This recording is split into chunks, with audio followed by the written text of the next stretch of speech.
When waitress Deanna Winters spots Michael Jordan walking into Appleton's restaurant on a busy Friday night, she does something unthinkable. Instead of serving the famous basketball legend, she flat-out refuses, putting her badly needed job at risk. Her shocked manager threatens to fire her immediately, but Deanna won't back down. She has a dark history with Jordan from 15 years ago that's burned into her memory. What Deanna doesn't know is that her 12-year-old son, Elijah, fighting a serious kidney disease in the hospital across town, is Jordan's biggest fan. His room is covered with Jordan posters, and he's counting the days until the basketball star visits the children's ward tomorrow. When Elijah discovers through a friend's video call that his mother just refused to serve his hero, worlds collide in ways no one could predict. Why would a struggling single mother risk everything by refusing to serve Michael Jordan? And what will happen when Jordan discovers the truth about her sick son who worships him? Deanna Winters's feet ached as she pushed through the swinging kitchen doors of Appleton's.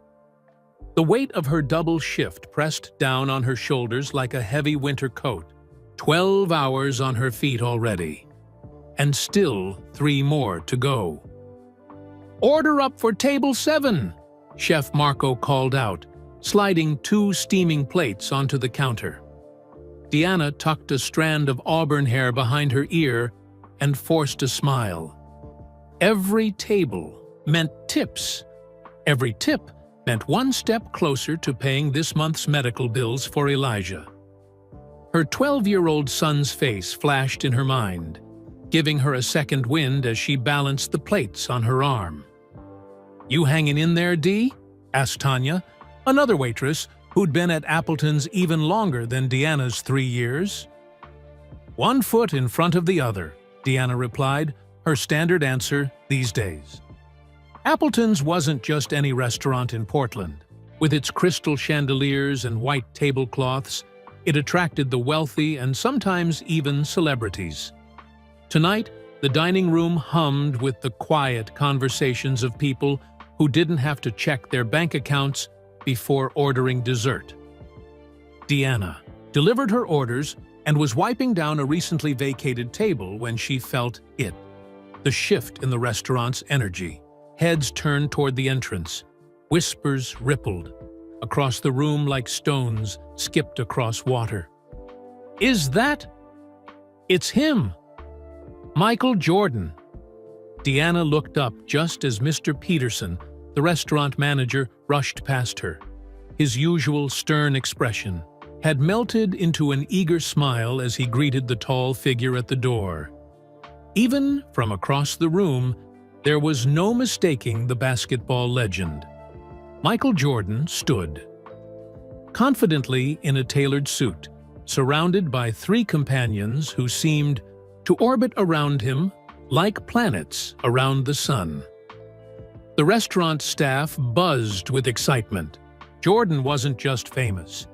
He was legendary. Deanna had heard her son talk about him enough to know that much. "All hands on deck," Mr. Peterson announced as he returned to the staff station. "Jordan and his party get VIP treatment. Winters, they're in your section." Deanna's heart sank. "Sir, Kevin's section is empty. Maybe he could—" "This isn't up for discussion," Mr. Peterson cut her off. "They requested the corner booth. That's your section today." Kevin, a young waiter who had been hovering nearby, looked disappointed. "I would have traded," he whispered as Mr. Peterson walked away. Deanna took a deep breath and smoothed her black apron. It was just another table. Just another customer. The fact that her son had Jordan's poster above his hospital bed didn't matter. Right now, she had a job to do. As she approached the table, Jordan laughed at something one of his companions said. The sound was rich and commanding, filling the space around him. Up close, he was even taller than she'd imagined. "Good evening, gentlemen," Deanna began, her professional smile firmly in place. "Welcome to Appleton's. My name is Deanna, and I'll be—" Jordan turned and their eyes met. In that split second, the restaurant around them seemed to fade away. Instead, Deanna was back in Chicago, back in her police uniform, back on that rainy night 15 years ago, when everything changed. The flash of recognition hit her like a physical blow. Her hand trembled, water spilling over the edge of the glass she was pouring. "Ma'am, you okay?" one of Jordan's companions asked. But Deanna couldn't speak. Her throat had closed up, memories flooding her mind. The nightclub, the chaos, her partner's scream, the silhouette of a tall, well-known figure disappearing into the night as her career crumbled around her. Jordan looked at her with mild curiosity, no recognition in his eyes. "I'm sorry," Deanna finally managed, setting down the water pitcher. Her voice sounded distant to her own ears. "I can't serve this table." One of Jordan's companions raised an eyebrow. "Excuse me?"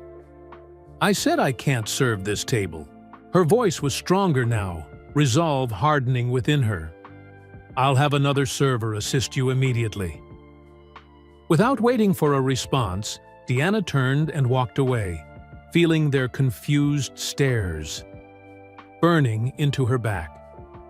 The restaurant had gone quiet, dozens of eyes watching her retreat. Kevin intercepted her halfway to the kitchen. "What happened? Did you recognize Michael Jordan?" "Get Mr. Peterson," she said, her voice barely above a whisper. "Tell him I need someone else to take that table." Kevin hesitated, then nodded and hurried off. In the kitchen, Deanna pressed her back against the cool tile wall, trying to steady her breathing. She hadn't had a panic attack in years, but she recognized the signs.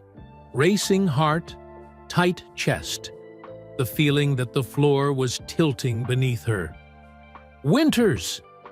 Mr. Peterson's voice cracked like a whip as he pushed through the kitchen doors. His face was flushed with anger. "What is the meaning of this? We have Michael Jordan, the Michael Jordan, sitting in our restaurant, and you refuse to serve him?" "I can't explain right now," Deanna said, straightening her shoulders. "But I have a personal reason. Please assign someone else." "Personal reason?" Peterson's voice rose an octave. "This is a professional establishment. We don't have personal reasons when it comes to serving customers, especially VIPs." Chef Marco and the kitchen staff pretended to focus on their cooking, but Deanna knew they were hanging on every word. "If you walk out on that table," Peterson continued, jabbing a finger toward the dining room, "you're walking out on your job, is that clear?" Deanna didn't waver. "Then I'll get my things." A stunned silence fell over the kitchen. Even Peterson seemed shocked that she hadn't backed down. "You're willing to throw away 3 years over this? Over serving one table?" he asked, his voice lower now. "Some things are more important than a job, Mr. Peterson."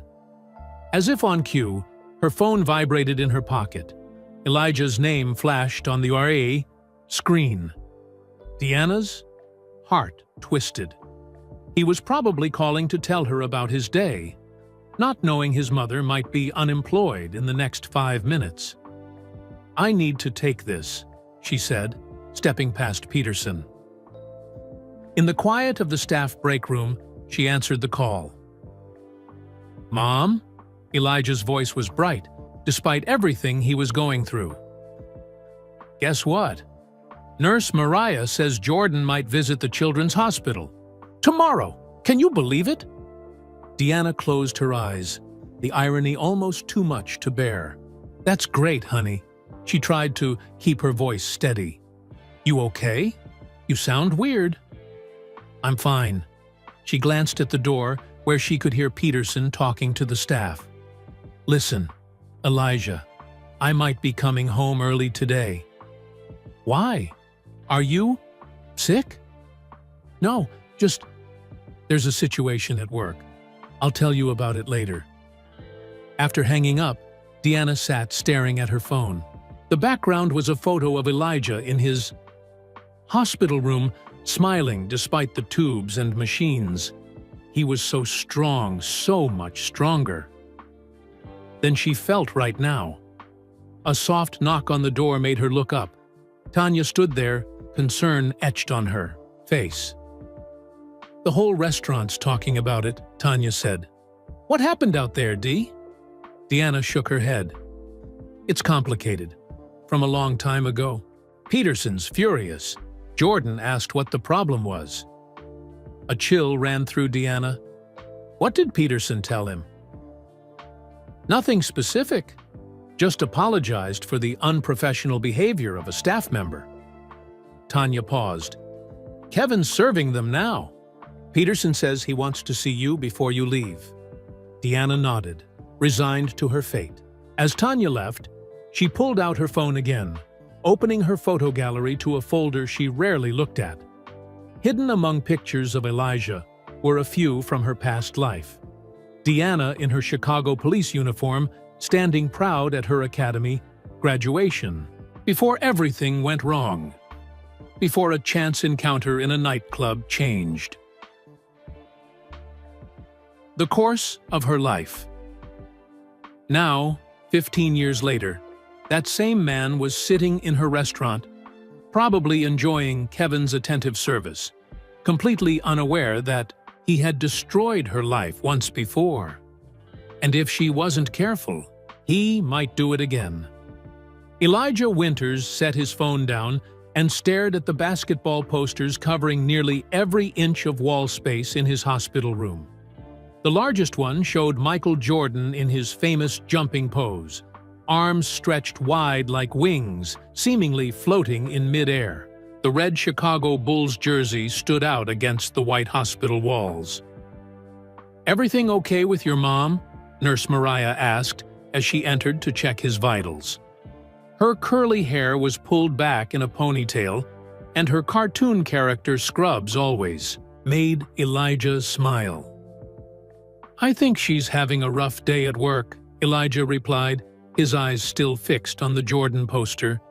"She said she might come home early." "That's nice. More time with you," Mariah said, checking the IV line running into his arm. Elijah nodded, but worry crept into his thoughts.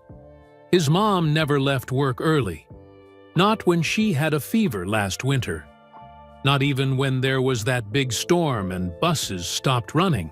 If she was coming home early, something was really wrong. "Your kidney numbers are looking better today," Mariah said, updating his chart. "Dr. Phillips will be happy when she sees these." "Does that mean I'm getting closer to going home?" Elijah asked hopefully. Mariah gave him a gentle smile. "One day at a time, kiddo. But this is definitely good news." Elijah had been in and out of Portland Children's Hospital since his kidneys started failing 8 months ago. At first, it was just for tests, then for treatments. Now he'd been an inpatient for almost 3 weeks, waiting for a matching donor. His room had become his second home, decorated with his basketball collection and school pictures. "Did you hear about Michael Jordan coming tomorrow?" Mariah asked, knowing it would lift his spirits. Elijah's face brightened immediately. "Yes, that's what I was calling Mom about. Do you think he'll visit this floor? Will he sign my jersey?" The excitement in his voice made him sound like any normal 12-year-old, not a boy who'd been fighting a serious illness for months. "I hear he always visits the kidney wing when he goes to children's hospitals," Mariah said with a wink. It was a little white lie, but seeing Elijah's eyes light up made it worthwhile. "Really?" Elijah reached under his pillow and pulled out a well-worn book. "Did you know he was cut from his high school basketball team?" but he didn't give up. That's what I love about him. He never gives up. Mariah sat on the edge of his bed, listening as Elijah launched into facts about Jordan's career, his scoring records, championship rings, and famous games. She'd heard these stories dozens of times, but Elijah's enthusiasm never dimmed. And when he had the flu during the '97 finals, Elijah continued, he still played and scored 38 points. Mom says that's what real strength looks like, doing what needs to be done even when you feel terrible. Your mom sounds pretty wise, Mariah said. She is, Elijah agreed, hugging the book to his chest. She works really hard, 2 jobs sometimes.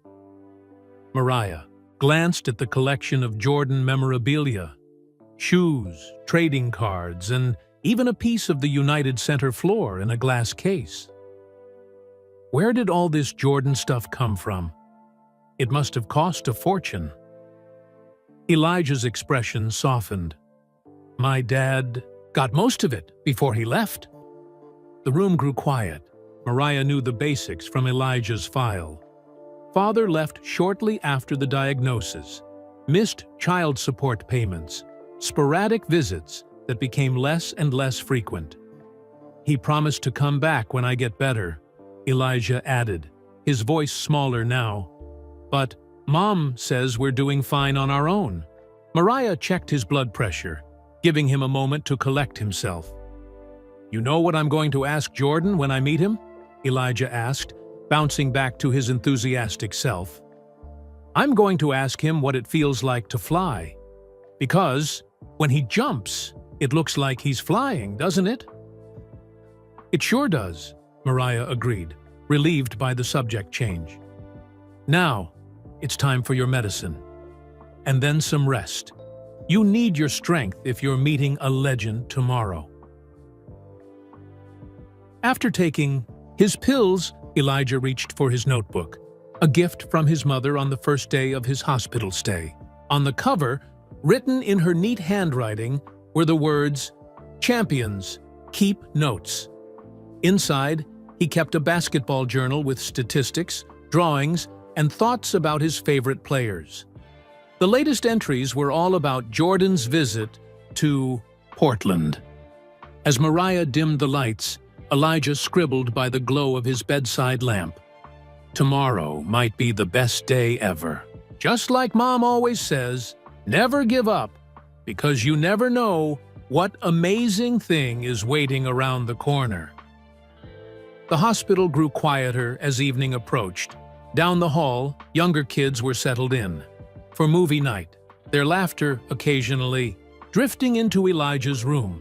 But he preferred the quiet, using the time to watch basketball highlights on his tablet. Tonight's video was Game 6 of the 1998 NBA Finals, Jordan's last game with the Bulls, and the famous last shot. Elijah knew every move, every pass, but he still held his breath when Jordan stole the ball from Karl Malone with less than 20 seconds left. His phone buzzed with a text from his best friend Toby. Going to Appleton's for dinner. Dad says it's super fancy. Wish you were here. Elijah smiled sadly. He missed normal things like going to restaurants. His mom had promised to take him to Appleton's to celebrate when he got better. She'd been working there since they moved to Portland 3 years ago. He texted back, "Take pictures of the fancy food." As he set his phone down, a strange feeling washed over him, like someone walking over his grave, as his grandma used to. Say! He glanced at his Jordan poster, at the determined look in the basketball star's eyes.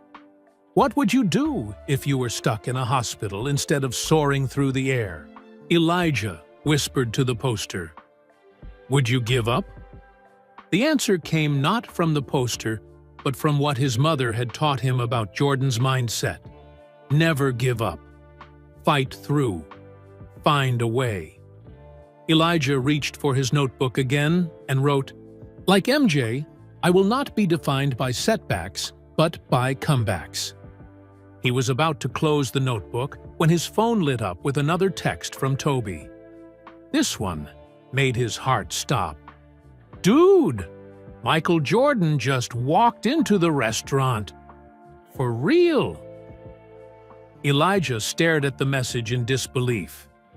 Jordan was at Appleton's, where his mom worked? Right now? His fingers flew across the screen. "Are you serious? Take a picture." Seconds later, a blurry photo appeared, distant but unmistakable. Michael Jordan in the flesh, being seated at a corner table. Elijah's mind raced. His mom had called saying she was coming home early. Jordan was at her restaurant. These two facts collided in his head, not making sense together. Unless... His phone rang. Toby was video calling. "Can you believe it?" Toby whispered excitedly when Elijah answered. The phone camera shook as Toby tried to discreetly point it toward Jordan's table. "My dad says he's in town for some charity event." "Is my mom there?" Elijah asked urgently. "Can you see her?" "I don't know what she looks..." "Wait, is she the lady with the reddish hair? There's some drama happening." The manager looks mad. Toby turned the camera, and for a brief moment, Elijah saw his mother's profile as she walked quickly away from Jordan's table. "What's happening?" Elijah asked, sitting up straighter, his heart pounding. "I don't know, but that waitress just refused to serve Michael Jordan. Everyone's whispering about it. My dad says she could get fired for..." Elijah ended the call abruptly, his hands shaking. His mother, the same woman who had put up Jordan posters in his room, who had saved for months to buy him Jordan sneakers for his birthday, who knew how much meeting Jordan tomorrow would mean to him, had just refused to serve his hero. Something was very wrong, and somehow Elijah knew it was connected to that night his mother never talked about. The reason they had left Chicago when he was 9. The reason she flinched whenever anyone mentioned her old job. Elijah looked at his Jordan poster with newer eyes, wondering for the first time if there was more to his hero than he knew. Deanna sat alone in Appleton's break room, her hands still trembling. 15 years had passed since that night in Chicago, but seeing Jordan's face up close had brought it all rushing back. The rain-slicked streets, the flashing lights, the sound of her partner's voice crying out in pain. She closed her eyes, and suddenly she wasn't Deanna Winters, waitress at an upscale Portland restaurant. She was Officer Deanna Mercer, badge W6729, Chicago PD, working the night shift in a district known for its nightlife. 15 years ago, Chicago dispatched to Unit 14. "We've got a disturbance at Club Zenith on West Madison. Possible celebrity involvement." Deanna glanced at her partner, Ray Donovan, as he reached for the radio. Unit 14 responding. ETA, 3 minutes. At 25, Deanna was one of the youngest female officers in her district and determined to prove herself. Ray was a 20-year veteran who'd taken her under his wing when others had kept their distance. "Celebrity, huh?" Ray said as he flipped on the siren. $10 says it's another basketball player thinking rules don't apply when you can dunk. "You're just bitter because you're 5'8", Deanna joked, bracing herself as they took a corner. Rain pounded on the roof of their patrol car as they pulled up to Club Zenith. The exclusive nightclub was known for its high-profile clientele and strict door policy. Tonight, a small crowd had gathered outside despite the downpour. Inside, the music was deafening. The manager, a nervous man in a shiny suit, led them through the packed dance floor toward the VIP section. "He's a regular here," the manager shouted over the music. "Never caused problems before, but tonight he's had too much to drink." When the bartender cut him off, he got upset. The VIP section was separated from the main club by velvet ropes and a burly security guard who nodded at their uniforms and stepped aside. Inside, a group of well-dressed men surrounded a table covered with empty bottles. "That's him," the manager pointed discreetly. Deanna couldn't see clearly through the crowd, but she caught a glimpse of a tall figure in designer clothes, his back to them as he argued with someone. "Sir," Ray called out, his voice carrying the authority of 2 decades on the force, "we need to have a word." The tall man turned, and Deanna caught her first glimpse of his face. Handsome, with an eye distinctive look she recognized from billboards and TV commercials. The sports star's eyes were glassy, his movements slightly uncoordinated. "Is there a problem, officer?" one of his companions asked, stepping forward. "We were just leaving." "The establishment has asked your friend to leave," Ray explained calmly. "We're here to make sure that happens without incident." "Do you know who he is?" another man from the entourage demanded. Ray's expression didn't change. "Don't care if he's the Pope. Rules apply to everyone." That's when things escalated. The E2 celebrity took offense. Words were exchanged, and suddenly, the VIP section erupted into chaos. Someone shoved Ray. Glass broke. The crowd surged. Deanna found herself separated from her partner by a wall of bodies. She heard Ray call her name, followed by a crash and a cry of pain. By the time she fought her way through, Ray was on the ground, clutching his knee, his face contorted in agony. The celebrity and his entourage were already being whisked out through a back exit. "Officer down!" Deanna radioed, kneeling beside her partner. "I need an ambulance at Club Zenith." Later, at the hospital, the doctor's words sealed Ray's fate. "The ligaments are completely torn. With this kind of damage, he'll never return to active duty." Present day, Portland. A knock on the break room door yanked Deanna back to the present. Mr. Peterson stood in the doorway, his arms crossed. "I need an explanation, Winters," he said, his voice calmer now but no less stern. "A real one." "What? Just happened out there?" Deanna straightened her shoulders. "I have history with Mr. Jordan. It's personal." "Personal?" Peterson scoffed. "This is a business. We don't do personal here." "Then consider this my resignation," Deanna said firmly, reaching for her bag. "I'll pick up my final check next week." Peterson's face reddened. "You're throwing away a steady job over some grudge? In this economy? With your situation?" The implied mention of Elijah's medical bills hit Deanna like a slap. Peterson knew she needed this job desperately. He was counting on that need to force her compliance. "Some things matter more than money," she replied, her voice steady despite the fear swirling in her stomach. Before Peterson could respond, Tanya appeared in the doorway. "Sorry to interrupt," she said, looking uncomfortable, "but Mr. Jordan is asking to speak with management about the situation." Peterson's eyes widened. "He's complaining?" "Actually, no," Tanya said, glancing at Deanna. "He said he wants to understand what happened. He seems curious, not angry." Peterson straightened his tie. "Tell him I'll be right there." Once Tanya left, he turned back to Deanna. "Stay here. This isn't over." Alone again, Deanna pulled out her phone and opened the photo gallery app, scrolling to a folder labeled Chicago. She rarely looked at these pictures. The memories were too painful. But now, she needed to remember. There she was in her police uniform, standing proudly beside Ray at their district's annual picnic. Ray with his arm around her shoulders, calling her the daughter he never had. Ray in his hospital bed, his career ended because she couldn't reach him in time. After the incident, the department had pressured her to drop it.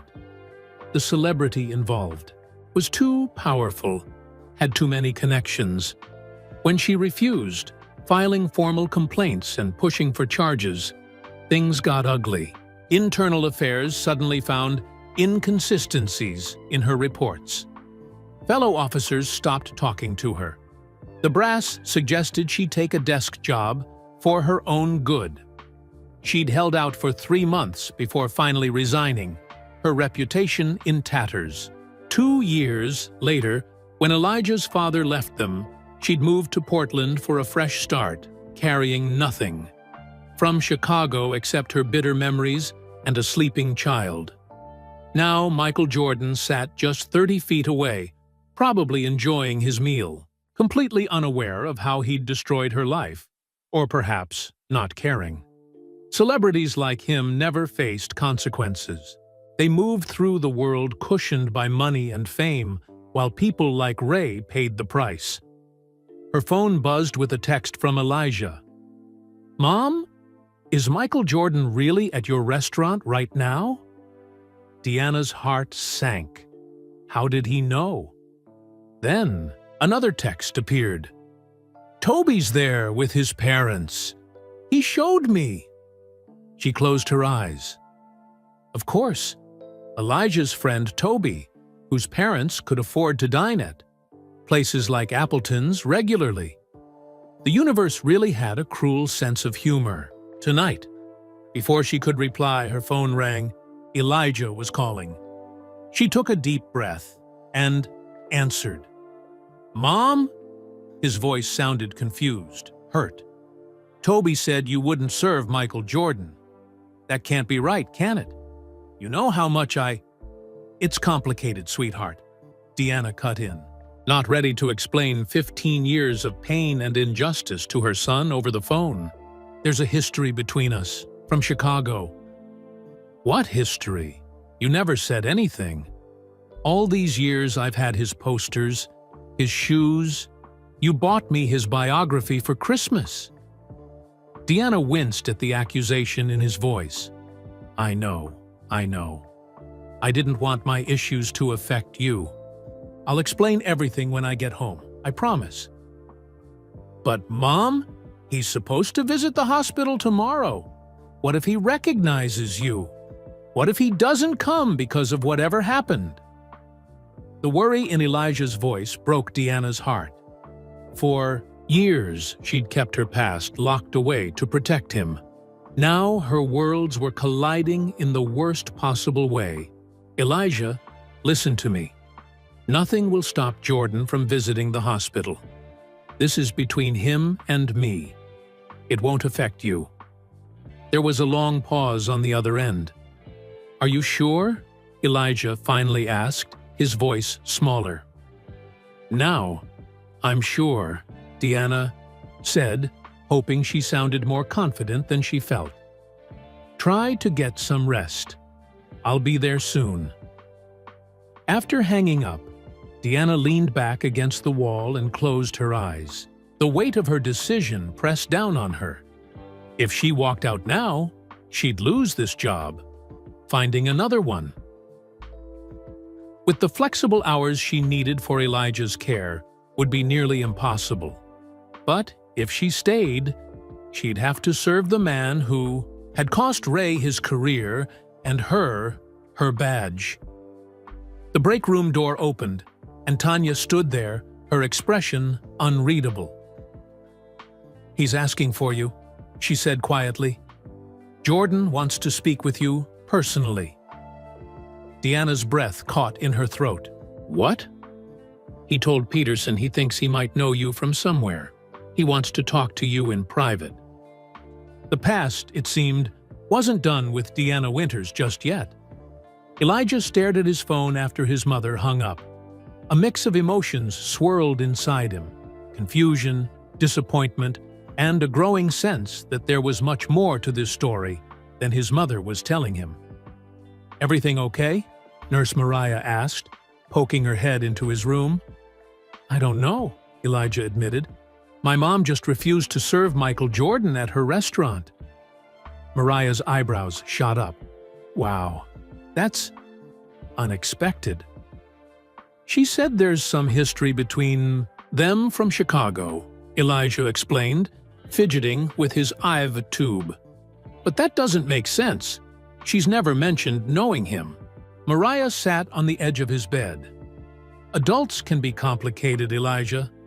Sometimes they keep things to themselves to protect the people they love. But why would she need to protect me from knowing she met Michael Jordan?" Elijah glanced at the IBTU basketball posters covering his walls. "She knows how much I admire him." "Maybe that's exactly why," Mariah suggested gently. Before Elijah could respond, his phone buzzed with another video call from Toby. He hesitated, then answered. "Dude," Toby whispered, his face filling the screen. "Something weird is happening. Your mom disappeared into the back, and now Jordan's asking about her." "What?" Elijah sat up straighter. "What's he saying?" Toby glanced around to make sure no one was watching him film. "I can't hear everything, but—" He asked the manager who she was. He looked, I don't know, thoughtful? Not mad, like you'd expect. "Can you get closer?" "No way.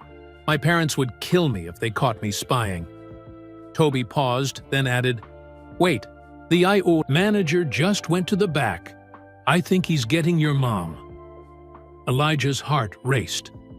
What would happen when his mother faced Jordan again? Would she tell him about whatever happened in Chicago? Would it ruin Jordan's hospital visit tomorrow? "I should go," Toby whispered suddenly. "Dad's giving me the look." The video cut off abruptly.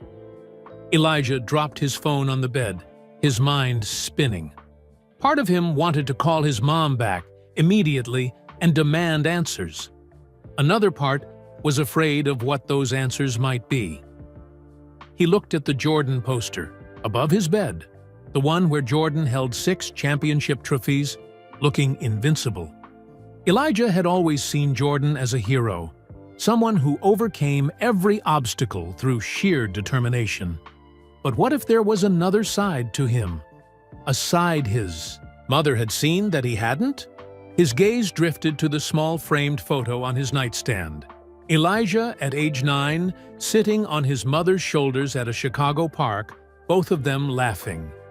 It was taken just weeks before they left for Portland.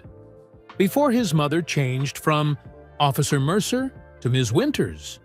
Before she stopped talking about her old job. Elijah reached for his tablet and opened a search engine.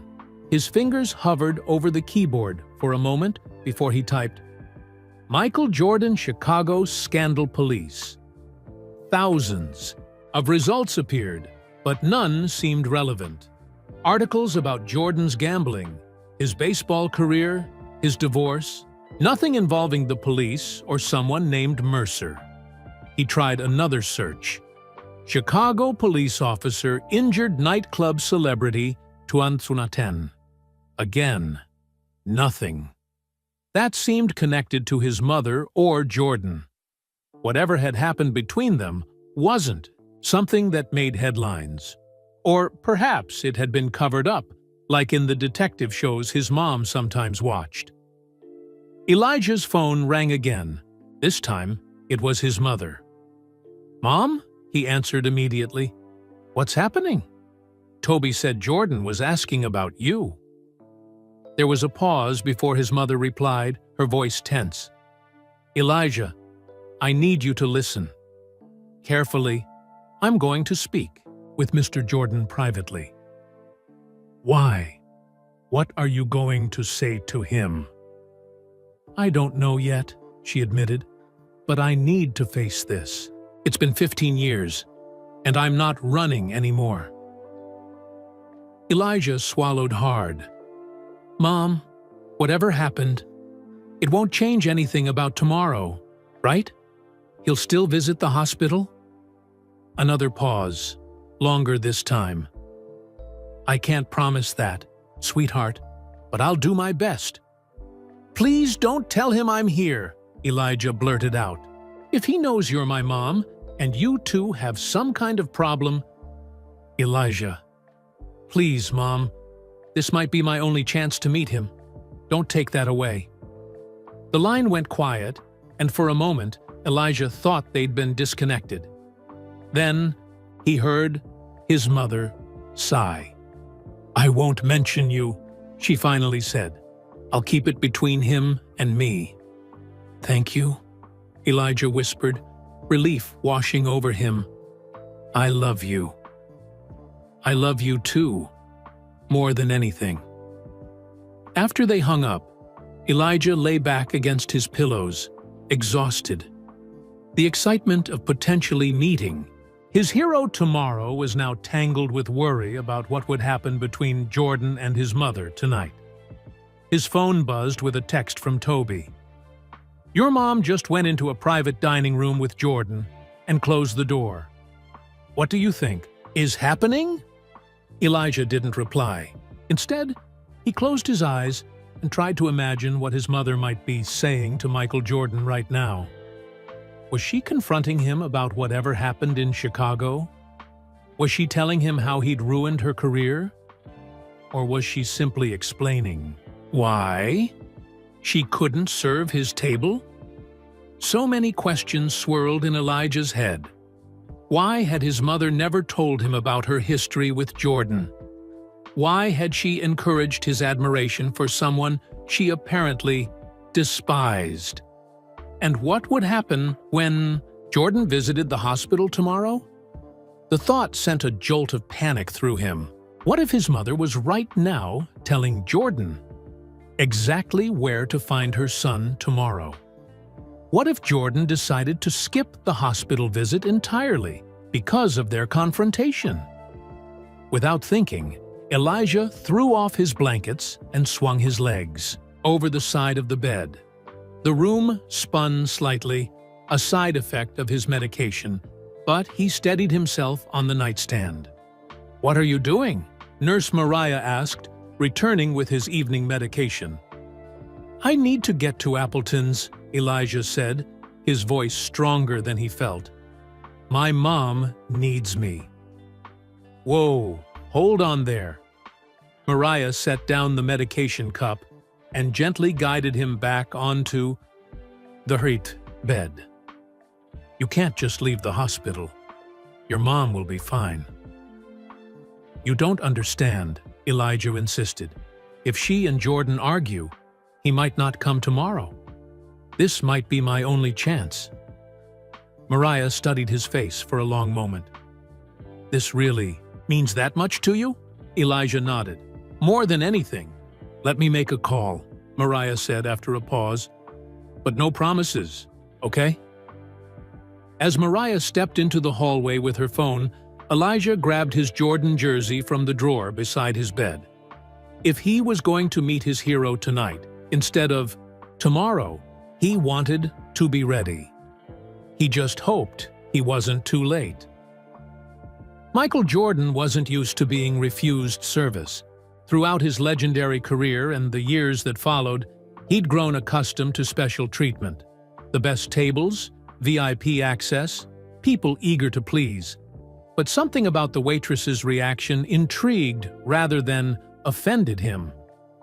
Is everything all right with our server? Jordan asked the restaurant manager who had rushed over, apologizing profusely. I'm terribly sorry, Mr. Jordan. Deanna, Ms. Winters, is dealing with a personal matter. I've assigned Kevin to your table. He's our finest server. Jordan nodded, but his eyes followed the auburn-haired waitress as she disappeared into the back of the restaurant. Something about her seemed familiar, though he couldn't place it. Do you think he recognized her? Marcus Wesley, Jordan's longtime friend and business partner, asked quietly after the manager left. Who? Jordan turned back to the table. The waitress, the way she looked at you, like she'd seen a ghost. Jordan shook his head. I meet thousands of people every year. Can't remember them all. But as Kevin served their appetizers with nervous enthusiasm, Jordan's mind kept drifting back to the waitress's face. The flash of recognition in her eyes wasn't the usual star-struck reaction he encountered daily. It was something else. Something that looked almost like fear or anger. We should consider leaving, suggested Thomas Powell, Jordan's security consultant. This kind of situation can escalate. Someone could be setting up a scene for social media. It's fine, Jordan replied, taking a sip of water. The food here is supposed to be excellent. But halfway through the main course, Jordan found himself still distracted. The restaurant hummed with energy around them, other diners stealing, glances at his table while pretending not to stare. Marcus, Jordan said suddenly. That waitress. What was her name again? Deanna something. The manager mentioned it. Deanna. Jordan repeated the name, trying to place it. From Chicago, maybe? Marcus raised an eyebrow. You think you know her from back home? Jordan tapped his fingers on the table thoughtfully. Not sure, but I'd like to find out. Thomas frowned. Michael, we have the hospital visit tomorrow morning, then the charity event. We don't have time for... It'll just take a minute. Jordan cut him off with the same decisive tone he'd used countless times on the court. He signaled to Kevin, who practically sprinted to their table. Yes, Mr. Jordan? The waitress who was originally assigned to our table, Deanna, is she still here? Kevin glanced nervously toward the back of the restaurant. Yes, sir. She's in the break room. Mr. Peterson is deciding whether to... That is, they're having a meeting. She might lose her job over this? Jordan asked, his brow furrowing. Kevin hesitated, then nodded. Could you ask Mr. Peterson to come over? I'd like a word. As Kevin hurried away, Marcus leaned forward. What are you thinking, MJ?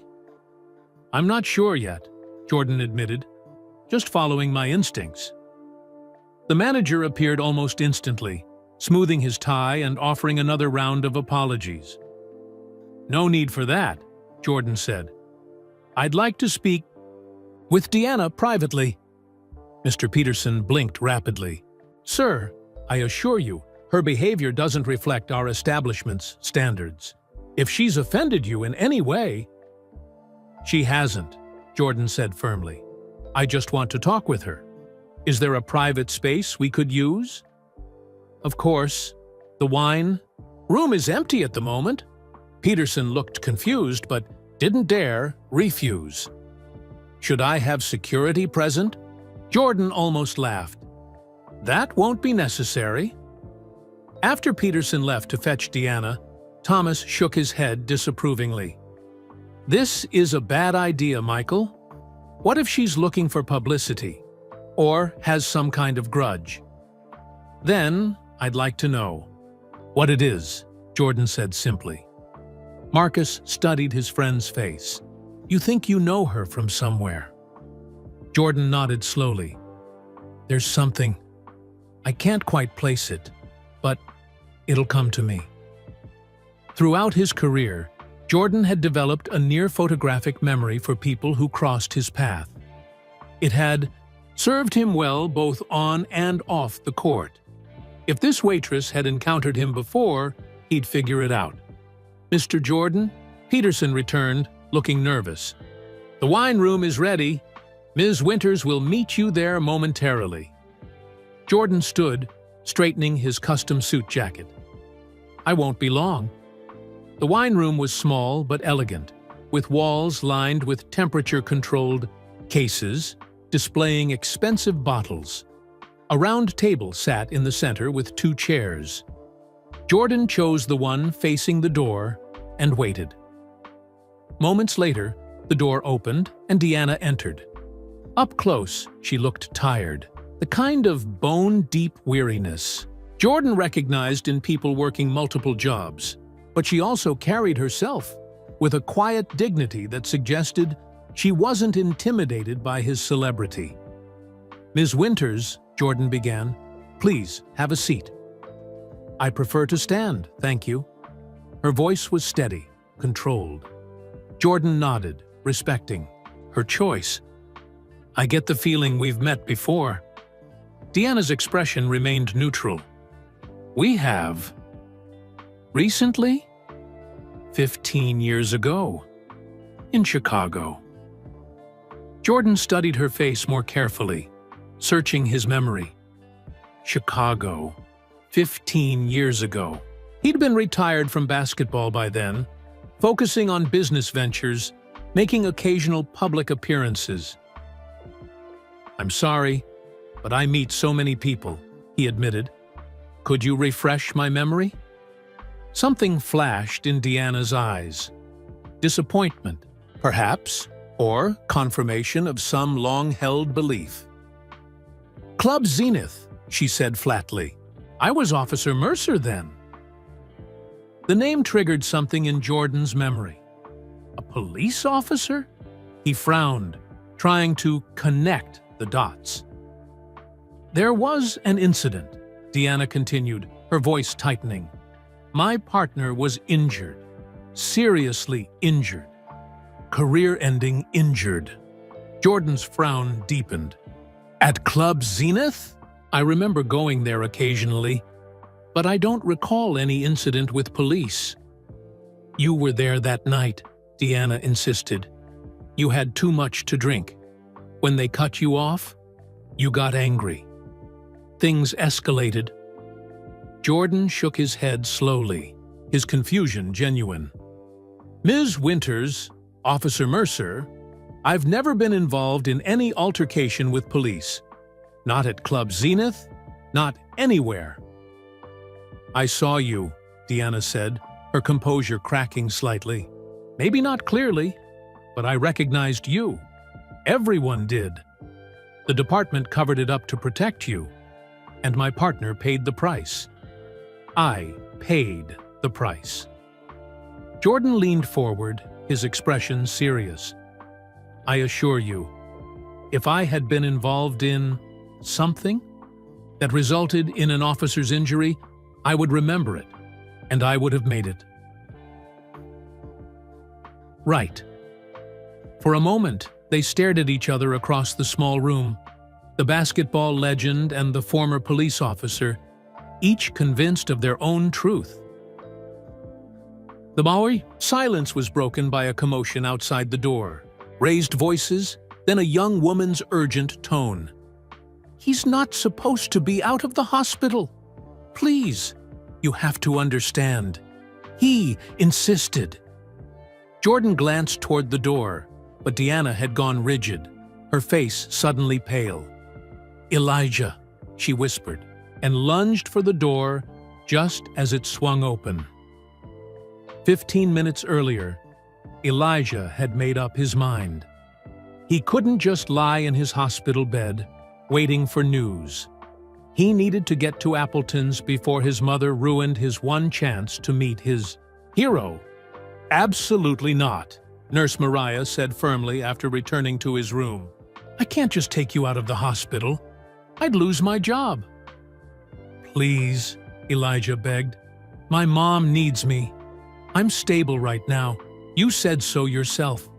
We'd only be gone for an hour." Mariah shook her head. "It's not that simple, Elijah.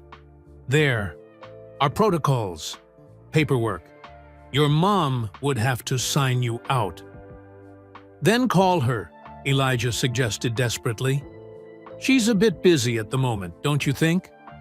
Elijah slumped back against his pillows, defeat washing over him. Then an idea struck. "What about my grandma? She's my emergency contact.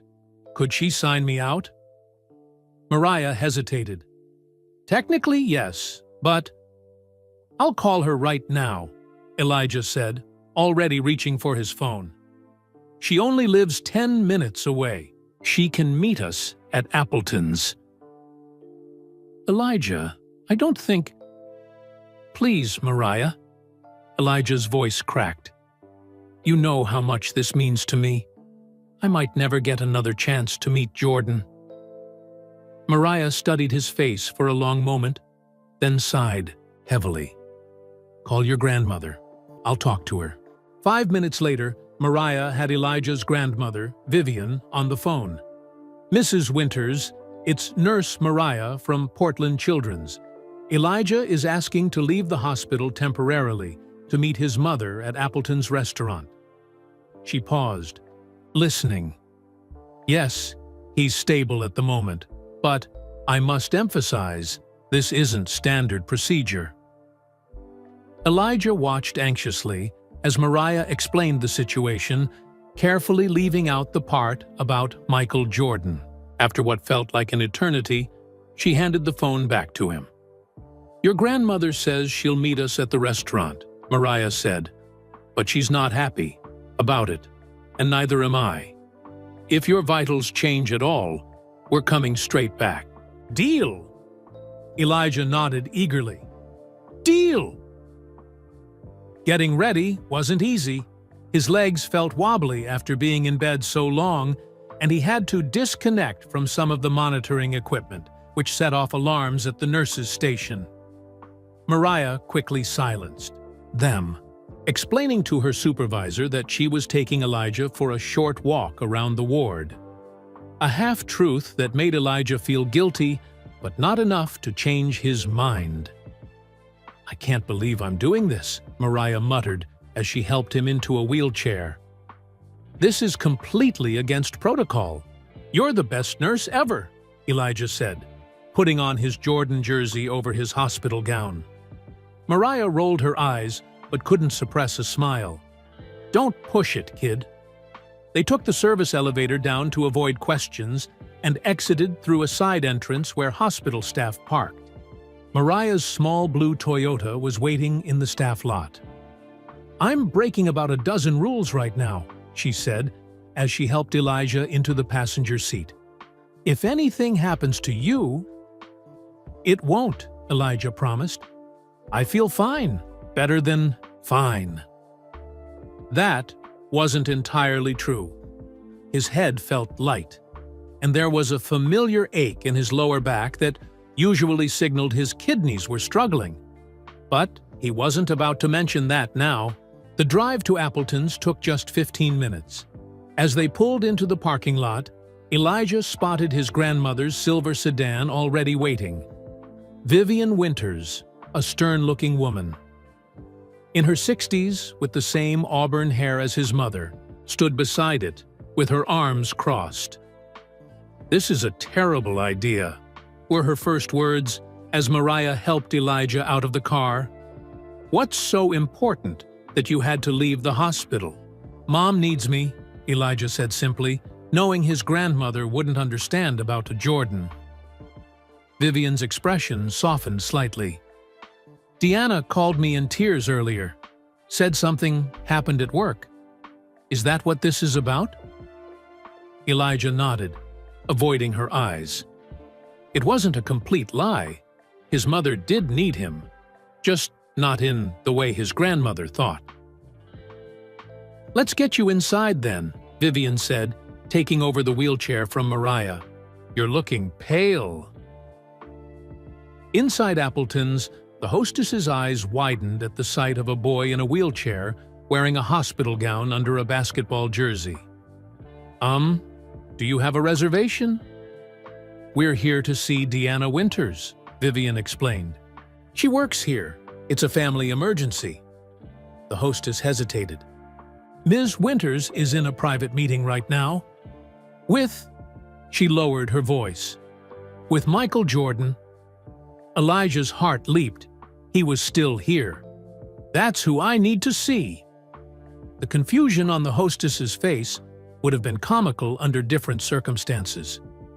You need to see Michael Jordan? He's Deanna's son, Vivian explained, clearly annoyed by the delay. Where is she? The wine room, but I can't just... Elijah didn't wait for her to finish. With a surge of adrenaline, he pushed himself out of the wheelchair and started walking toward the back of the restaurant, using tables for support. His grandmother called after him, but he kept moving, ignoring the stares from other diners. A waiter pointed him toward a hallway. When he asked for the wine room, his legs felt heavier with each step, and the ache in his back was intensifying. But Elijah pressed on. He could hear Mariah and his grandmother hurrying behind him, Mariah urgently explaining that he shouldn't be exerting himself. When he finally reached the wine room door, Elijah paused, suddenly uncertain. What would he say? What if Jordan was angry about his mother's behavior? What if his mother was angry at him for leaving the hospital? He took a deep breath and reached for the door handle just as voices rose on the other side. I saw you, his mother was saying, her voice strained. Maybe not clearly, but I recognized you. I assure you, came a deeper voice that Elijah instantly recognized from interviews and commercials. If I had been involved in something that resulted in an officer's injury, I would remember it. Elijah's hand tightened on the door handle. They were talking about what happened in Chicago. This was his chance to understand everything. Behind him, Mariah called out, "He's not supposed to be out of the hospital. Please, you have to understand," he insisted.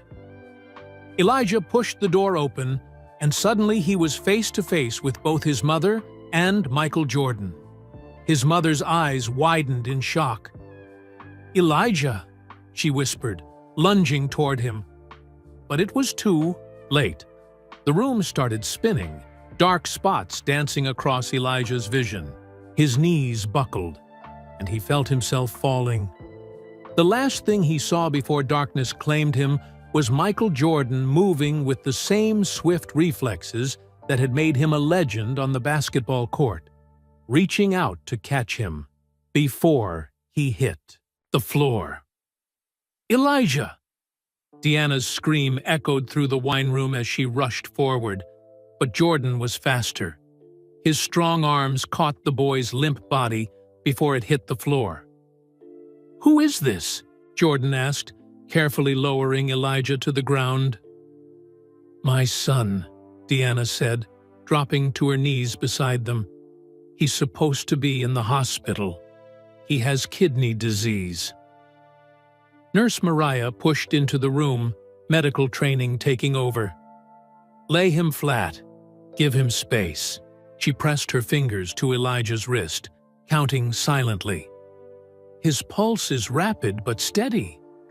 He's just fainted."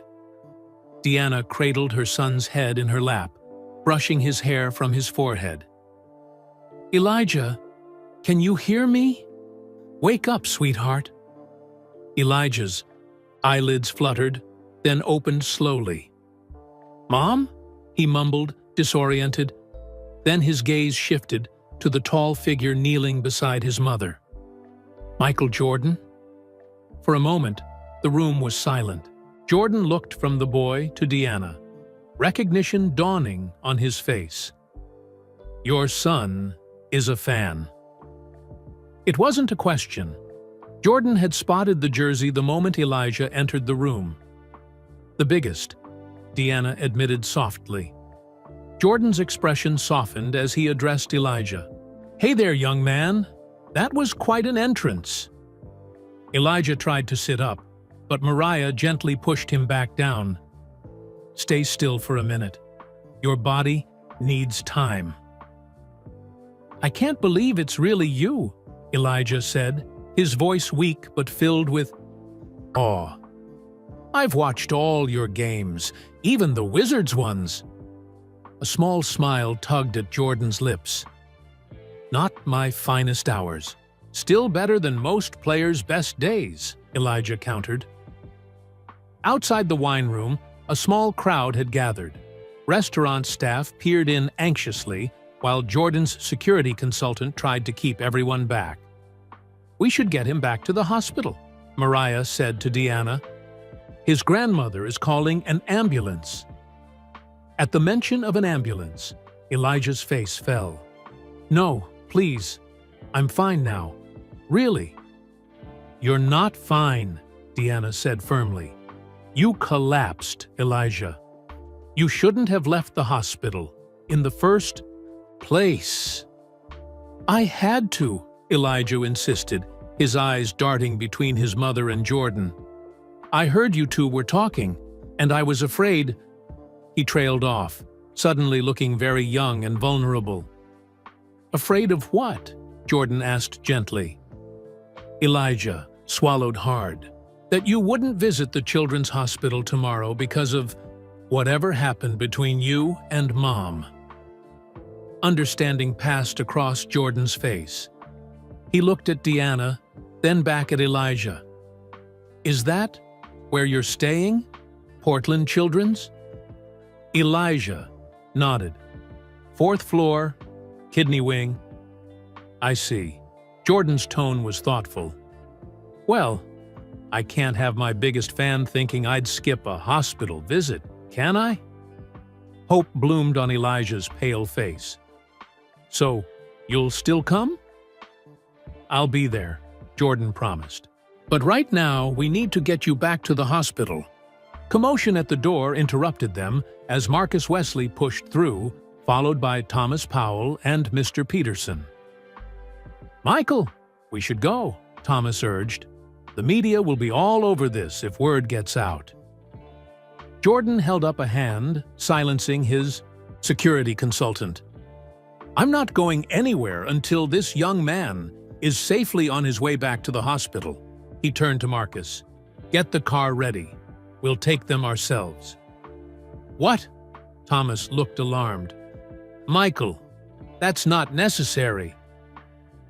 It is to me, Jordan said with finality. Deanna stared at him in disbelief.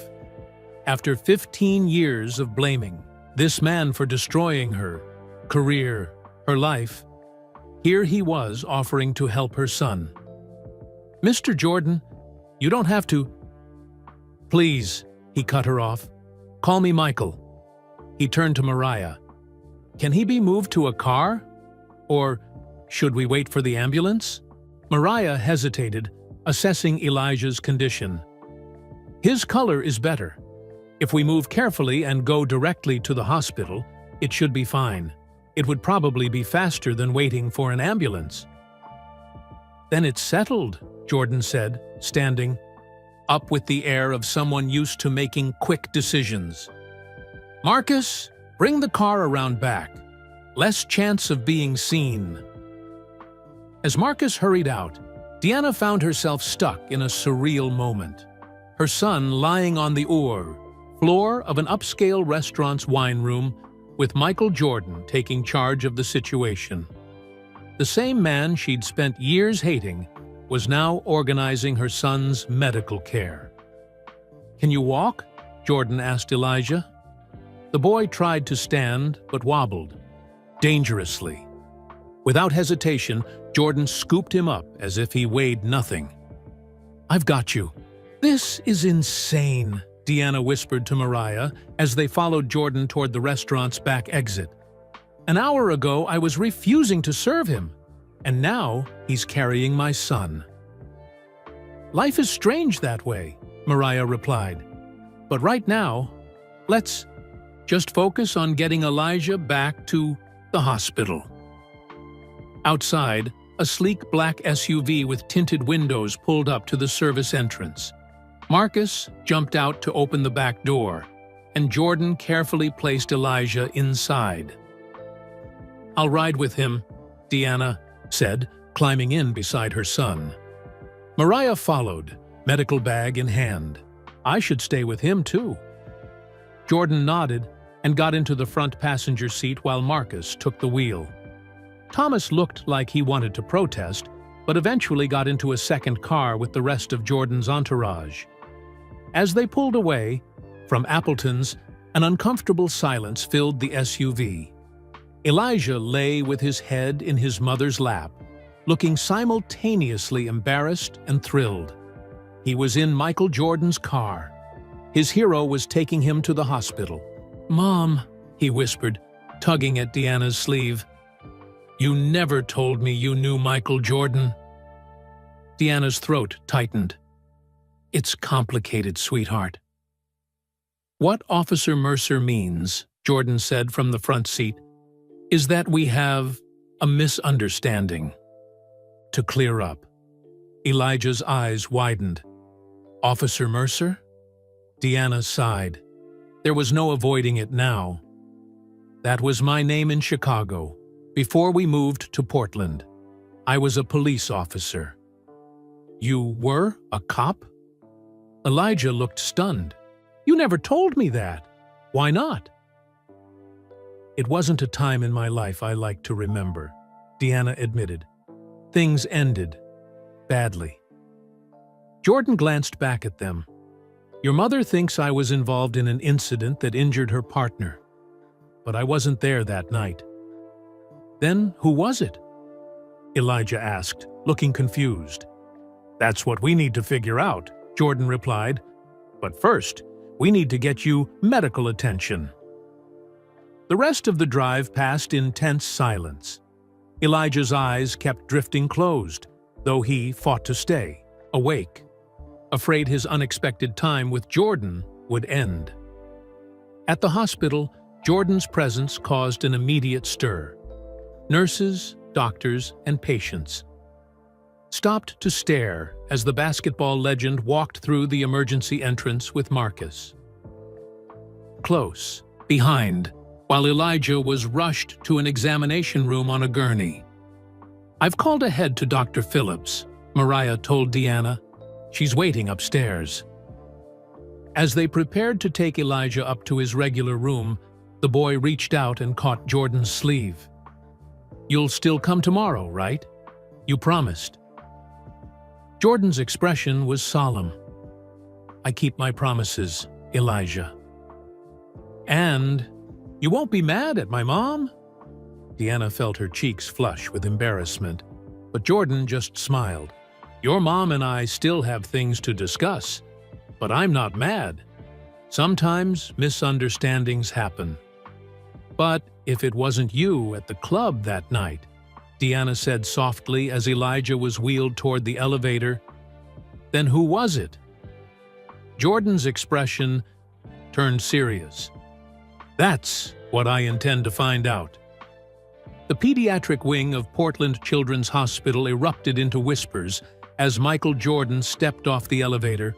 Nurses fumbled with clipboards, doctors did double takes, and patients, who were well enough to be in the hallway, stopped in their tracks. "Is that really Michael Jordan? What's he doing here tonight?" Deanna barely noticed the commotion. Her focus remained entirely on Elijah as Dr. Phillips, a stern-faced woman with kind eyes, examined him in his hospital room. "His blood pressure is too low," Dr. Phillips said, frowning at the monitor, "and his creatinine levels are elevated again. This little adventure didn't do his kidneys any favors." Deanna squeezed her son's hand. "I'm sorry. I had no idea he was going to leave the hospital." "Not your fault, Mom," Elijah mumbled, his eyes heavy with fatigue and medication. "Had to meet Jordan before." He didn't finish the sentence, but Deanna knew what he meant. Before something happened that might prevent it. Before he got worse. Before the chance was gone forever. "He needs rest," Dr. Phillips said, adjusting Elijah's IV. "And we'll need to increase his dialysis schedule to compensate for the strain on his kidneys." Jordan stood quietly in the corner of the room, Marcus beside him. They had followed Elijah's gurney up to the pediatric nephrology ward, drawing stares and whispers along the way. Thomas Powell appeared in the doorway, looking tense. "Michael, we need to get going. Your schedule tomorrow." "Can be adjusted," Jordan finished firmly. He turned to Dr. Phillips. "Is he going to be all right?" The doctor hesitated, glancing at Deanna before answering. For tonight, yes. But Elijah's condition is serious. He's on the transplant list, but finding a match hasn't been easy. How long has he been waiting? Jordan asked. 7 months, Deanna replied, her voice tight with emotion. His father wasn't a match. Neither was I. Jordan nodded thoughtfully. Is there anything I can do? Resources, specialists. We have excellent care here, Dr. Phillips assured him. But thank you. Elijah stirred on the bed, his eyes finding Jordan. You're still here, he said, sounding surprised. Told you I keep my promises, Jordan replied, with a gentle smile. But now you need to rest. I'll see you tomorrow. Wait, Elijah called, as Jordan turned to leave. Can you sign my jersey? Just in case. Just in case you don't come back tomorrow, was the unspoken fear. Jordan's expression softened. He took the marker Elijah's grandmother silently offered and signed the boy's jersey with a flourish. Get some sleep, champ. You'll need your energy for my visit tomorrow. As Jordan and his entourage prepared to leave, he paused at the door. Ms. Winters, could I speak with you outside for a moment? Deanna hesitated, looking back at Elijah, who had already drifted off to sleep. I should stay with him. I'll watch him, Vivian offered. You two clearly have things to discuss. In the quiet hallway, Deanna's earlier anger felt distant, replaced by confusion and a grudging sense of gratitude. Thank you for bringing him here, for being kind to him. Jordan nodded. He seems like a great kid, must take after his mother. Despite everything, Deanna felt herself blush slightly. Mr. Jordan. Michael, he corrected. Michael, she conceded. I've spent 15 years believing you were responsible for what happened to my partner, for what happened to my career. I understand that, and I want to help clear this up. Jordan looked around the busy hospital corridor. But not here, not now. Thomas approached, checking his watch pointedly. Michael, we really need to go. Give me your number, Jordan said to Deanna. I'll call you in the morning before I come for the official visit. Deanna hesitated, then recited her cell number, which Jordan entered into his phone. There's one more thing, Jordan said, lowering his voice. The nightclub incident. If you have any documentation, photos, police reports, anything from that night, I'd like to see it. Why? Because I think I might know who was there if it wasn't me. Before Deanna could ask what he meant, a nurse rushed up to them. Ms. Winters, Elijah's blood pressure is dropping again. Dr. Phillips needs you. Deanna's heart lurched. She turned without another word and raced back to her son's room, where alarms were beeping urgently. Dr. Phillips was already injecting something into Elijah's IV. What's happening? Deanna demanded, fear gripping her throat. His body is in distress, Dr. Phillips explained calmly but quickly. We're stabilizing him, but this episode is more serious than I initially thought. Deanna gripped the bedrail, watching her son's pale face. He looked so small, so vulnerable. Behind her, she could hear Jordan and his team being ushered away by hospital staff to give the medical team room to work. Is he going to? Deanna couldn't finish the sentence.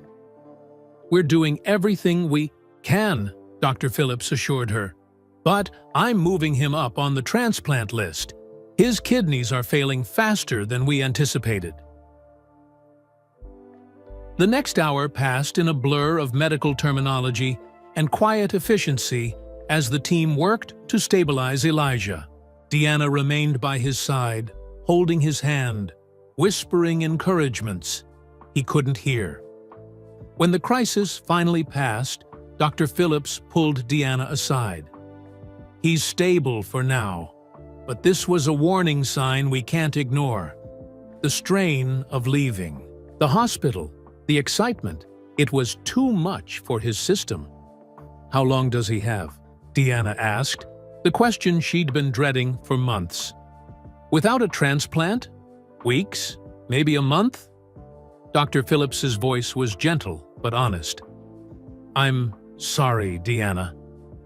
Vivian stood beside her daughter, arm around her shoulders for support. "We'll get through this. We always do." Deanna nodded numbly, her mind racing. For years, she'd channeled all her anger, all her pain, into blaming Michael Jordan for the loss of her career. Now, faced with potentially losing her son, that old grudge seemed insignificant, even if Jordan had been responsible, which he claimed he wasn't. Her phone buzzed with a text message. "Unknown number. This is Michael. If there's anything Elijah needs, anything at all, please let me know. I meant what I said about helping." Deanna stared at the message, emotions conflicting within her. Could she have been wrong all these years? And if Jordan wasn't responsible for what happened at Club Zenith, then who was? She glanced at Elijah's peaceful face, her priorities suddenly crystal clear. Finding the truth about that night in Chicago still mattered, but nothing mattered more than saving her son's life. Morning sunlight filtered through the blinds of Elijah's hospital room, casting gentle stripes across his sleeping form. Deanna hadn't left his side all night, dozing occasionally in the uncomfortable visitor's chair. Her body ached from the awkward position, but she wouldn't have moved for anything. Her phone vibrated quietly in her pocket. Michael Jordan's number flashed on the screen. "Hello?" she answered softly, stepping into the hallway to avoid waking Elijah. "It's Michael. How is he?" The concern in Jordan's voice seemed genuine, making it harder for Deanna to cling to 15 years of anger. "Stable for now. They're increasing his dialysis and moving him up on the transplant list." "Good." Jordan paused. "I'm scheduled to visit the hospital at 11, but I was hoping we could talk privately before that. I've been doing some research about that night at Club Zenith." Deanna's heart quickened. "What kind of research?" "The kind that might explain who you actually saw that night." Another pause. "Do you have that photo you mentioned from your police file?" "Yes," Deanna admitted. She'd kept all the documentation from the incident, unable to let it go, even after leaving Chicago. "I have everything." "Can you meet me in the hospital cafe at 10? Bring whatever you have." Deanna glanced back at Elijah's room. "I don't want to leave him." "Just for 30 minutes, Jordan urged. "This is important, Deanna. For both of Ife. Us!" After a moment's hesitation, Deanna agreed. 10 o'clock. When she returned to Elijah's room, he was awake, looking pale but alert. "Was that Jordan?" he asked, having overheard part of her conversation. Deanna nodded. "He's still coming to visit today." A weak smile spread across Elijah's face. "Told you? He keeps his promises." "Yes, you did." Deanna sat on the edge of his bed. "How are you feeling?" "Like I got fouled hard, but I'm staying in the game," Elijah replied, using basketball terminology, as he often did. Deanna smiled despite her exhaustion. "That's my tough guy." "Mom," Elijah said, his expression turning serious, "are you going to tell me what happened in Chicago between you and Jordan?"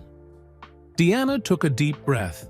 She'd been protecting Elijah from her past for so long that sharing it now felt strange. But he deserved to know. "I was a police officer there. A good one, I think." Why did you never tell me? Because it ended badly, and I didn't want you to. She struggled to find the right words. I didn't want you to think less of me for failing. You could never fail in my eyes, Elijah said, with a conviction that made Deanna's heart ache. She squeezed his hand.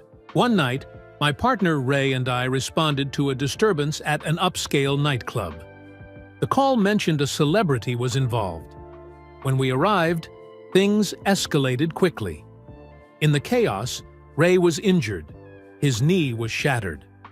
He never returned to active duty. And you thought it was Michael Jordan? Elijah's eyes widened. I saw someone who looked like him. The club was dark. Everything happened so fast. Deanna sighed. When I tried to pursue charges, I hit walls everywhere. My superiors pressured me to drop it. When I refused, they made my life miserable until I finally resigned. But Jordan says it wasn't him. That's what he claims. Elijah studied his mother's face. Do you believe him? I'm not sure, Deanna admitted. For 15 years, I've been certain. Now, I don't know. He seems like a good person, Elijah offered. The way he helped last night. People can surprise you, Deanna acknowledged, sometimes in good ways. When Nurse Mariah arrived to check Elijah's vitals, Deanna used the opportunity to freshen up in the small bathroom. She splashed water on her face and stared at her reflection. The woman, looking back at her, seemed older than her 38. Years, worn down by single parenthood, financial struggles, and the constant worry about Elijah's health. For so long, she'd needed someone to blame for how her life had turned out.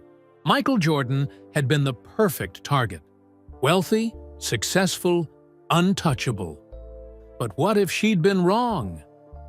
At 9:55, Deanna reluctantly prepared to leave for her meeting with Jordan. She'd retrieved a manila envelope from her car containing the documents she'd kept all these years, her original incident report, statements from witnesses, and most importantly, a grainy security camera photo that had captured the celebrity, leaving Club Zenith that night. I'll be back in 30 minutes, she promised Elijah. Grandma will stay with you. Are you going to meet Jordan?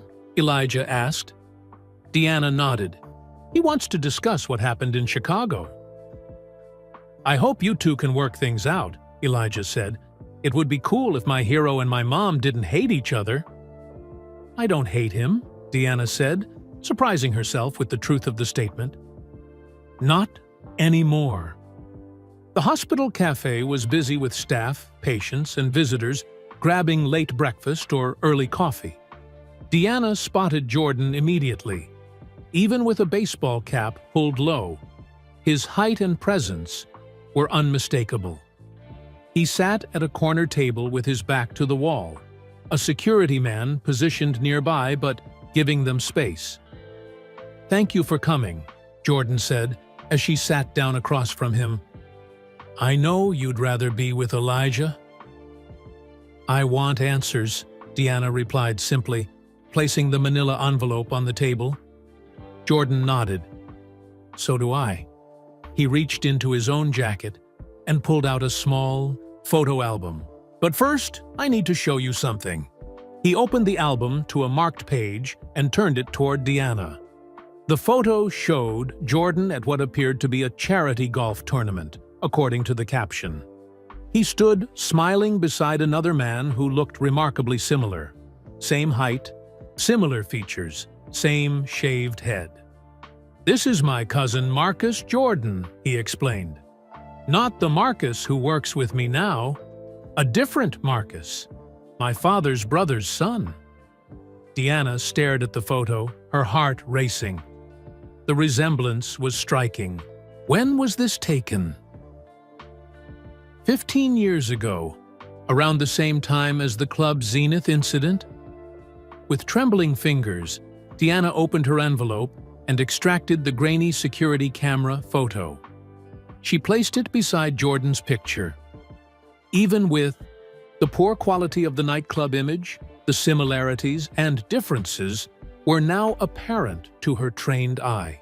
The man leaving Club Zenith had the same build, same shaved head, but subtle differences in facial structure that she'd missed in the darkness and chaos of that night. "Your cousin," Deanna whispered, pieces falling into place. "He was at Club Zenith that night?"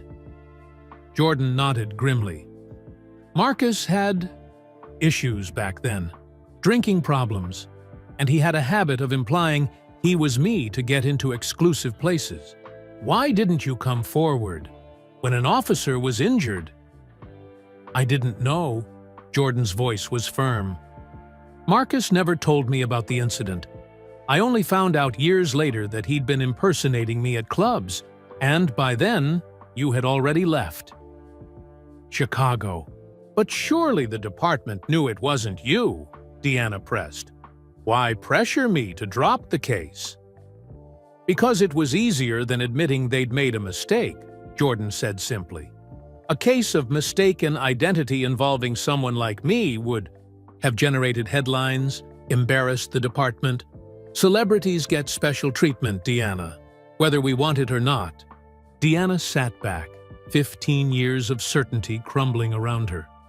All this time, she'd been blaming the wrong person. Her career, her life in Chicago. She'd lost it all because of a man who'd had nothing to do with what happened. "I'm sorry," Jordan said quietly, "for what you went through, for what your partner went through. If I had known—" "Where is he now?" Deanna cut in. "Your cousin?" "Marcus passed away 3 years ago. Liver failure." Jordan's expression was solemn. "He never got the help he needed." Deanna closed her eyes, absorbing this final twist. The man who had actually caused that night's chaos was beyond the reach of justice. "What happens now?" she asked, opening her eyes to find Jordan watching her intently. "That depends on you," he replied. "The past can't be changed, but the future is still unwritten." Deanna thought of Elijah upstairs, waiting for his hero to visit, fighting for his life with the same determination he admired in Jordan. For her son's sake, she needed to let go of the bitterness she'd carried for so long. "I think," she said, slowly, "it's time I stopped living in the past."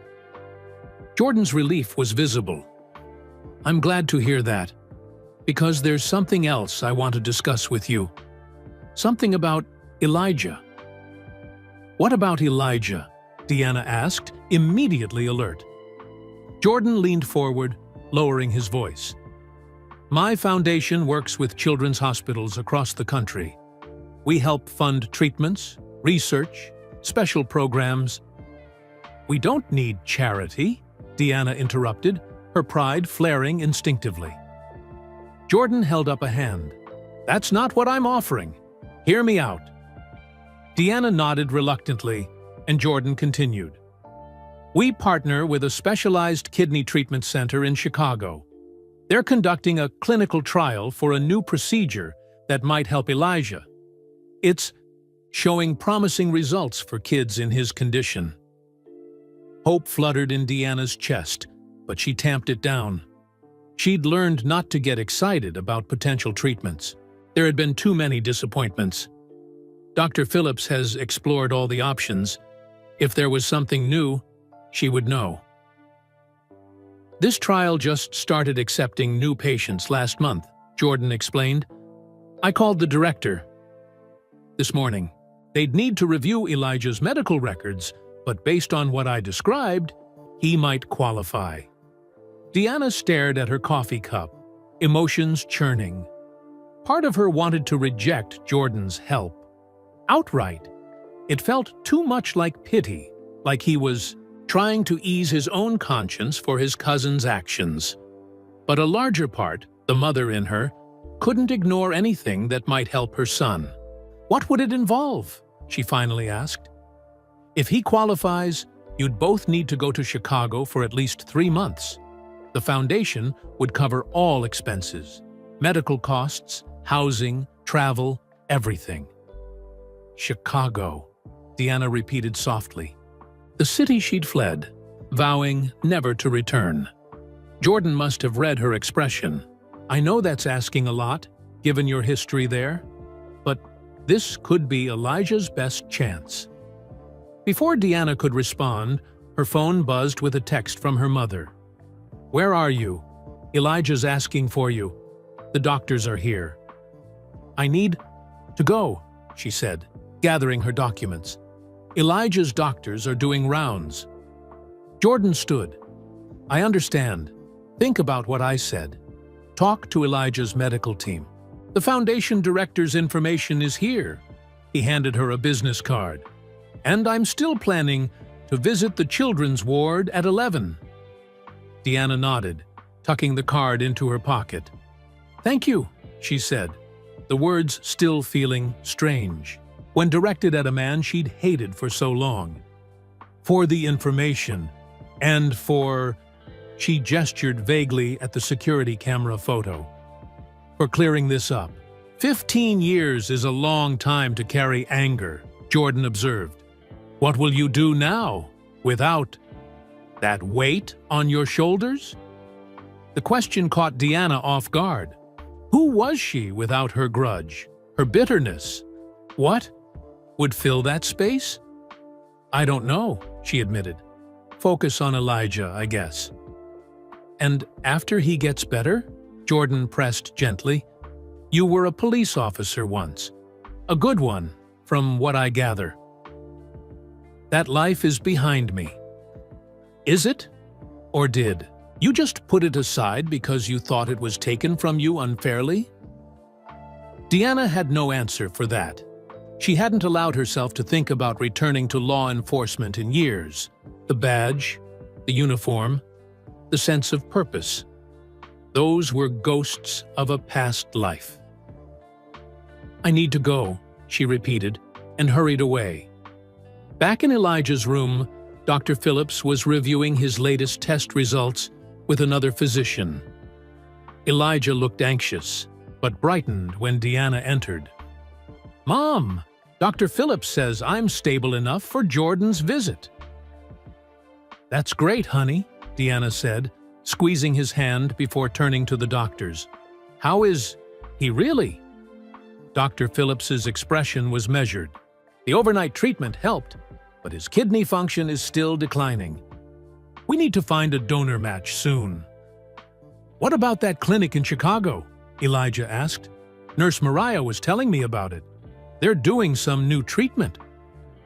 Deanna shot a questioning look at Mariah, who shrugged. "I was just telling him about advances in the field, keeping his spirits up." "Actually," Deanna said slowly, "I was just discussing that with someone. It might be an option, worth exploring." Dr. Phillips looked intrigued. "The Westlake Institute? They're doing groundbreaking work. If Elijah could get into their program." "Would it help him?" Deanna asked directly. "It could buy him time," Dr. Phillips said cautiously. "Maybe more than that, depending on how he responds. I can make some calls." Elijah watched this exchange with growing excitement. "Does this mean we might go to Chicago, where you used to live? Where you were a police officer?" Dr. Phillips raised an eyebrow. "You were in law enforcement?" "A lifetime ago," Deanna said dismissively. "Mom was the youngest female officer in her district," Elijah said proudly. "She just told me this morning. Isn't that cool?" The admiration in her son's eyes caught Deanna by surprise. All these years, she'd hidden her past out of shame, believing her failure would diminish her in Elijah's eyes. Instead, he saw only the accomplishment, the strength it had taken to enter a male-dominated field in the first place. "Your mother is full of surprises," Dr. Phillips said, with a smile. "Now, we should let Elijah rest before Mr. Jordan's visit." As the doctors left, Elijah tugged at Deanna's sleeve. "Did you and Jordan work things out? About what happened in Chicago?" Deanna nodded. "It was a case of mistaken identity. I saw someone who looked like him, but it wasn't actually Jordan. So he's not a bad guy after all," Elijah said, satisfaction in his voice. "No," Deanna admitted, "he's not." "Then you can be friends now," Elijah suggested, the simple logic of a child cutting through the complexities of adult grudges. Deanna smiled. "Let's not get ahead of ourselves." When Jordan arrived at 11, the entire children's ward was buzzing with excitement. He spent time with each child, signing autographs, posing for photos, offering words of encouragement. Watching him from the doorway of Elijah's room, Deanna saw a different side of the man she'd vilified for years. Patient, kind, genuinely engaged with the children's stories. When he finally reached Elijah's room, her son was practically vibrating with excitement. "You really came." "I told you I keep my promises," Jordan said, settling into the chair beside the bed. He glanced at Deanna. "Your mom and I had a good talk this morning." "She told me it was all a big mix-up," Elijah said, "about what happened in Chicago." "Sometimes we see what we expect to see," Jordan said diplomatically. "But what matters is finding the truth eventually." As Jordan chatted with Elijah about basketball, favorite games, and training techniques, Deanna noticed something poking out from her son's pillowcase, the edge of a small object. When Elijah shifted, she caught a glimpse of metal. It was her old police badge from Chicago, the one keepsake she'd brought with her from her former life. She kept it in a box in her closet, hidden away like the memories it represented.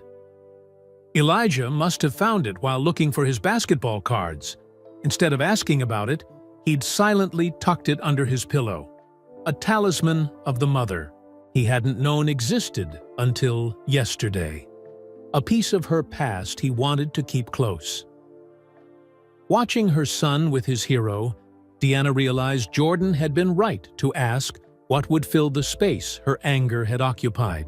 Perhaps it was time to reclaim more than just her peace of mind. Perhaps it was time to reclaim her badge as well. 6 months had passed since the night at Appleton's when Deanna had refused to serve Michael Jordan.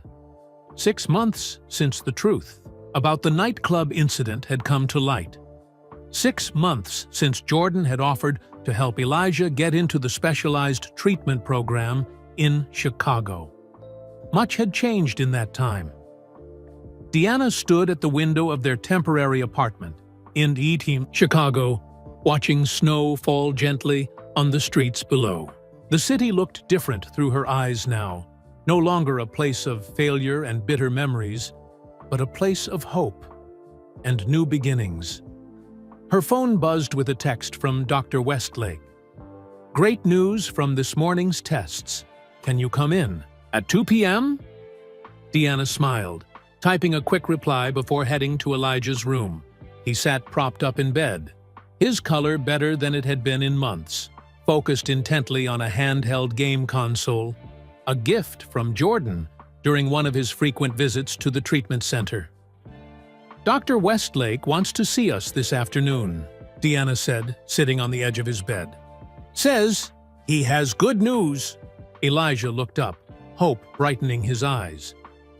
"Maybe I'm finally in remission?"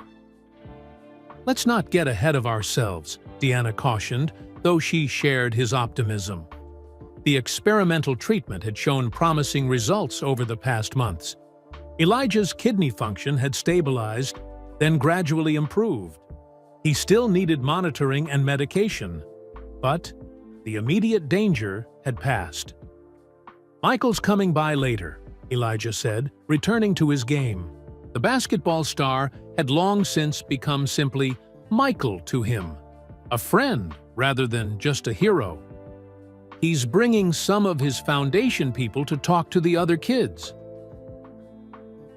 The Jordan Children's Health Foundation had not only helped Elijah access the trial treatment, but had expanded its support to other families at the Westlake Institute, watching Jordan work. Tirelessly for children he'd never met before, had shifted Deanna's perception of the man even further. "I have news too," Deanna said, gathering her courage. "I've made a decision." Elijah set down his game, giving her his full attention. "About the job offer?" Deanna nodded. 3 weeks ago, she'd received an unexpected call from the Chicago Police Department. They were establishing a new community outreach division focused on rebuilding trust between officers and the neighborhoods they served. Someone, Deanna suspected. Jordan, though he denied involvement, had submitted her name as a potential candidate. Given her history with the department, the offer had been both surprising and complicated. "I'm going to accept," she said. "Part-time at first, while you're still in treatment. Then we'll see." Elijah's face lit up. "You're going to be Officer Mercer again." "Winters," Deanna corrected with a smile. "I'll keep our name. Too much paperwork. Otherwise." "Officer Winters," Elijah tested the words. "Sounds good to me." Later that afternoon, they sat in Dr. Westlake's office, listening as he explained Elijah's latest test results.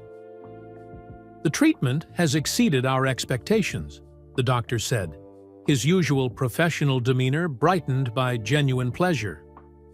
"Elijah's kidney function has improved to a level where dialysis is no longer necessary, and the cellular regeneration we were hoping for has begun." "What does that mean for his long-term prognosis?" Deanna asked, squeezing Elijah's hand.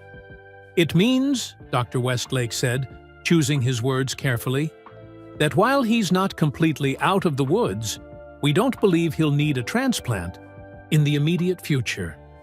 With continued treatment and monitoring, he has an excellent chance of leading a normal life." Tears welled in Deanna's eyes.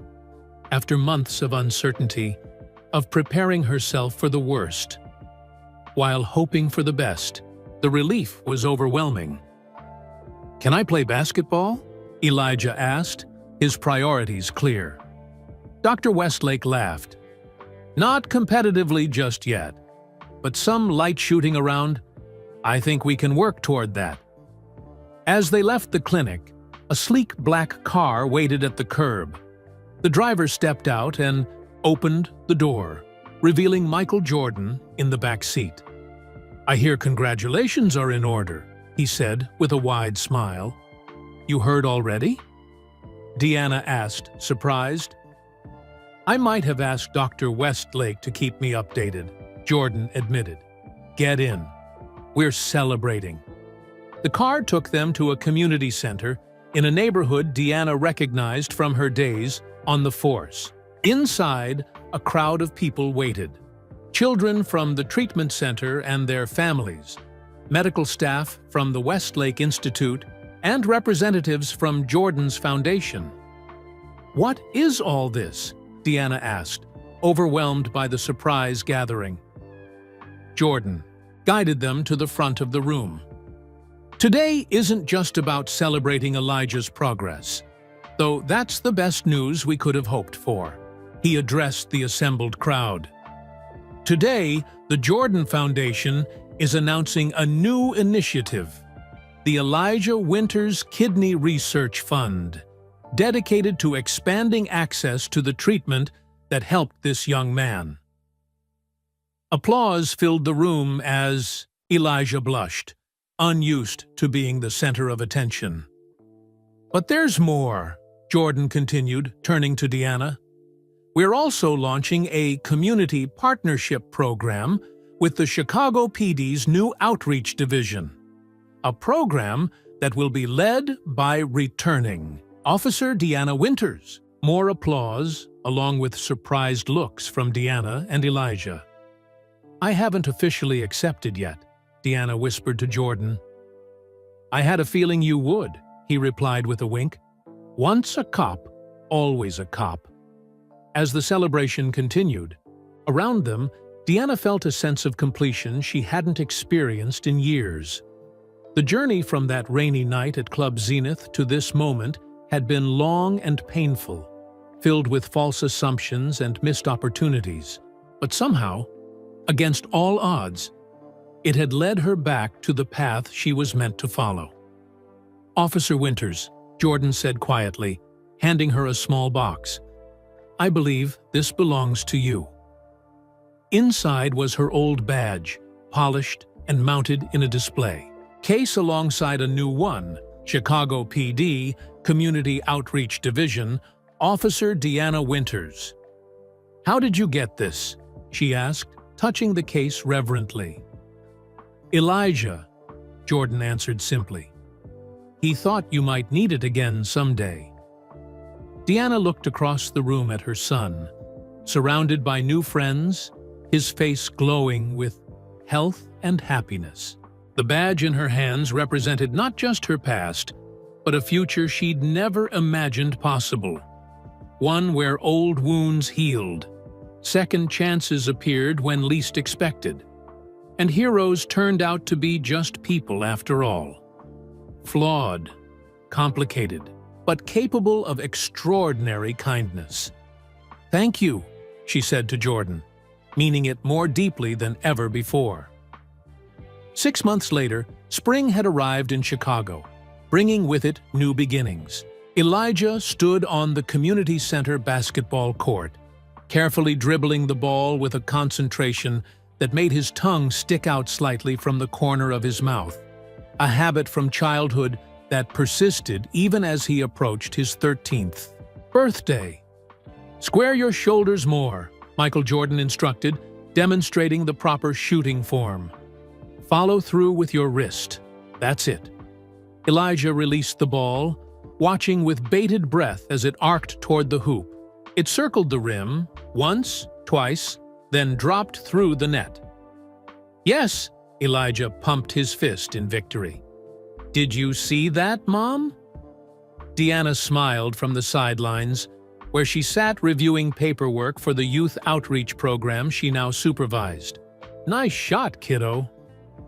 The past year had transformed both their lives in ways neither could have imagined that night at Appleton's restaurant. Elijah's health had stabilized enough that doctors classified him as in remission, though he still required regular checkups and medication. Deanna had fully embraced her return to law enforcement, her experience and compassion making her ideal for her new role building bridges between police and the community. And Michael Jordan had become a fixture in their lives. Mentor to Elijah, colleague to Deanna through his foundation's work, and eventually a friend to them both. "That's enough for today," Jordan said, noticing Elijah's slightly labored breathing. "Don't want to overdo it." Elijah nodded reluctantly. Though stronger than he'd been in years, he still had limits that frustrated his teenage ambition. "There's a foundation event tonight," Jordan reminded them. "Black tie. You both coming?"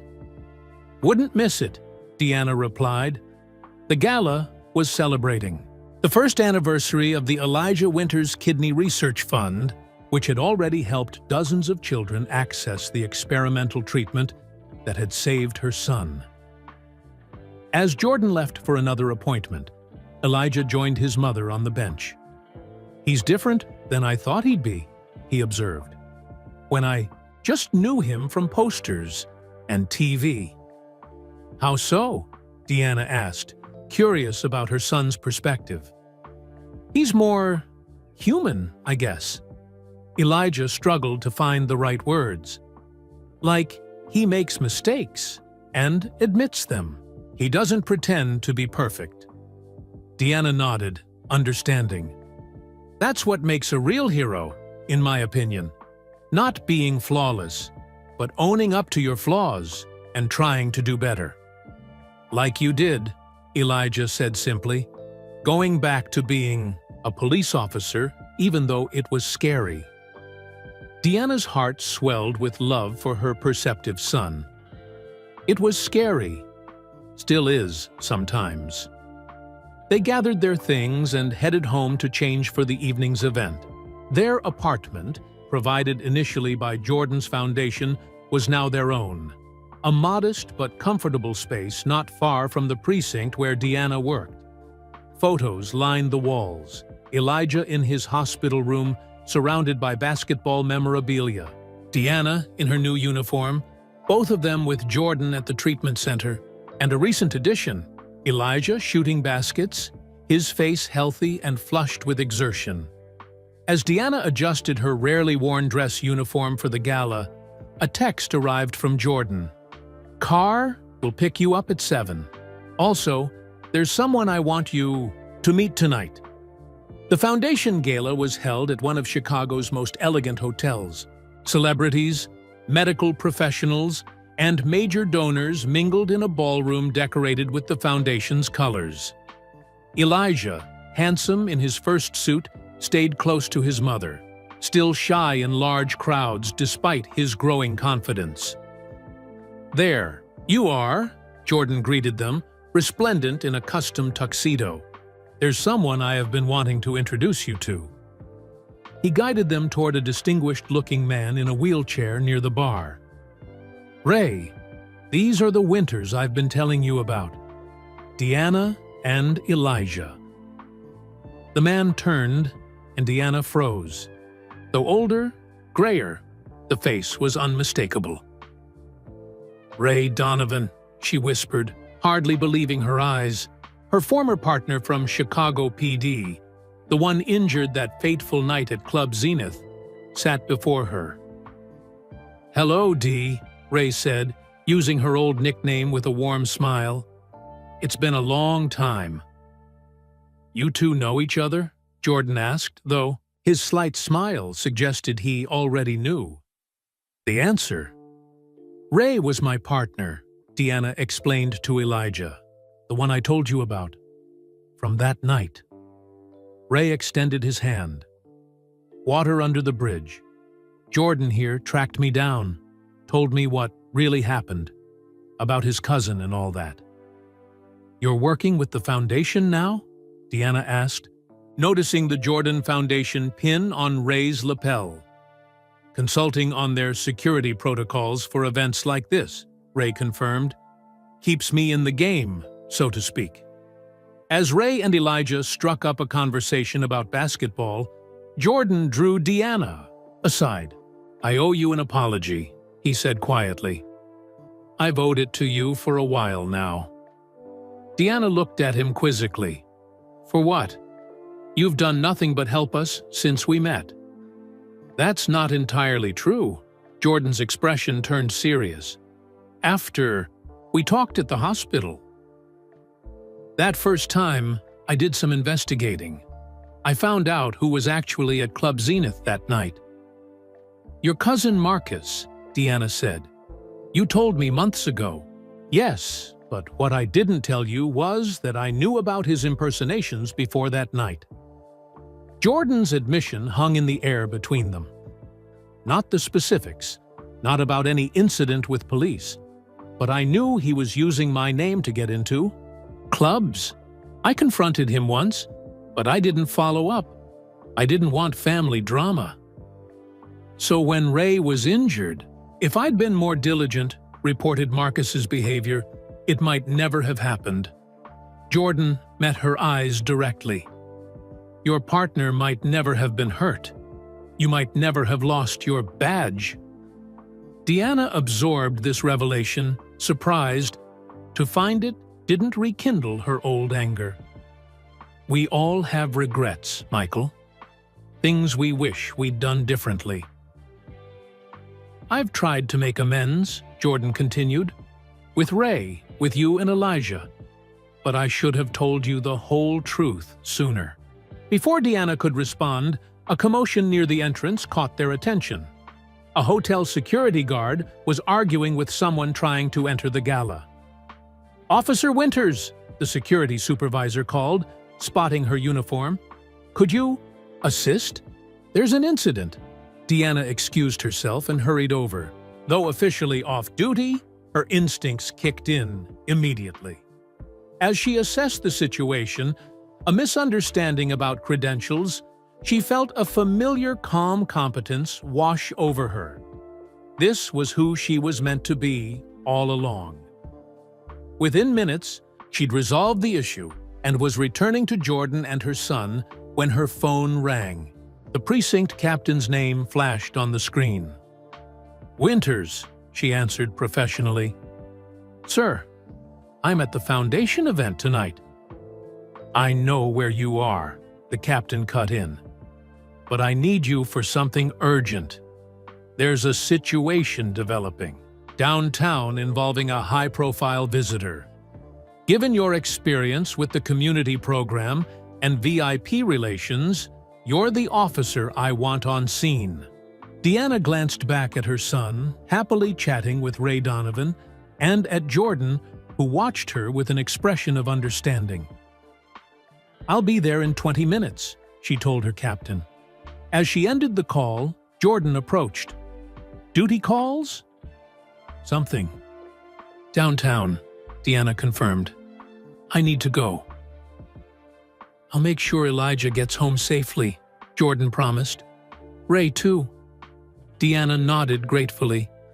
"Thank you for everything."